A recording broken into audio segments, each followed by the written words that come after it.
জাহিদুর রহমান বেলাল সাহেবের নেতৃত্বে এখানে মসজিদের নামাজ পড়ার জন্য মসজিদে ভিড় দেওয়া হয়। আমরা যে যাই বলি এই শিববাটির প্রত্যেকটা দোকানদারি দেখতে কৃতজ্ঞতা স্বীকার করতে হবে, দোয়া করতে হবে মরহুম জাহিদুর রহমান বেলাল ভাই।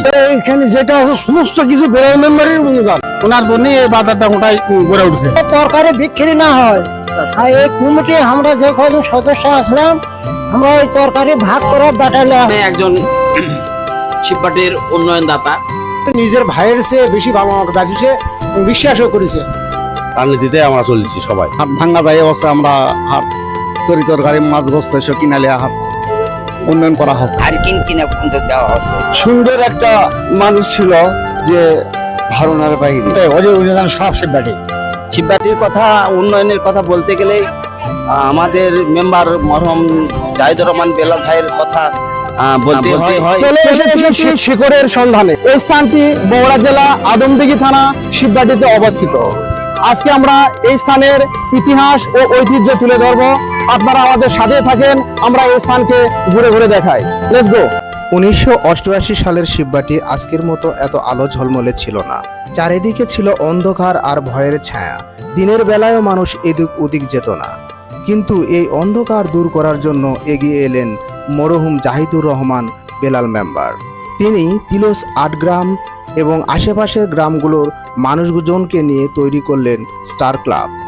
এই ক্লাবের উদ্দেশ্য ছিল শিববাটির চেহারা পাল্টে দেয়া। শুরুটা হলো গাছ লাগানো দিয়ে। ক্লাবের সবাই মিলে শিববাটির চারিদিকে গাছ লাগালেন। এরপর এলাকার মানুষের চিন্তা করে সেখানে হাট বসানোর চিন্তা করা হলো। প্রথমে দোকানদারিরা আসতে না চাইলেও ক্লাবের লোকেরা তাদের ভরসা দিলেন। ধীরে ধীরে হাট জমজমাট হয়ে উঠল। এরপর স্কুল, কলেজ, মসজিদ, মাদ্রাসা একের পর এক উন্নয়নের ছোঁয়া লাগলো শিববাটিতে। শিববাটির এই পরিবর্তনের পিছনে শুধু জাহিদুর রহমান বেলাল মেম্বার আর স্টার ক্লাবের অবদানই ছিল না, সাধারণ মানুষও এগিয়ে এসেছিলেন।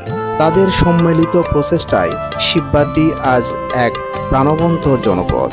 আজ শিববাটিতে উন্নয়নের ছোঁয়া লেগেছে, তৈরি হয়েছে হাজারো স্থাপনা। 1988 শিববাটি আর আজকের শিববাটি, এই শিববাটিতে এই প্রতিষ্ঠানগুলো গড়ে ওঠা, আজকে এই যে কোটি কোটি টাকার ব্যবসা, ব্যাংক ঋণ, এর পেছনে আপনাদের মূল ভূমিকা ছিল। এটা এই কথাটা কতটুকু সত্য? হ্যাঁ, ধন্যবাদ আপনাকে প্রশ্ন করার জন্য। আমাদের মূল উদ্দেশ্যটা ছিল যে এই শিববাটি বাজার এইটা অন্ধকার জায়গা আছে সেই সময় ছিল, তখন আমাদের উদ্দেশ্যটা এটা যে এই জায়গাটা যেন অন্ধকার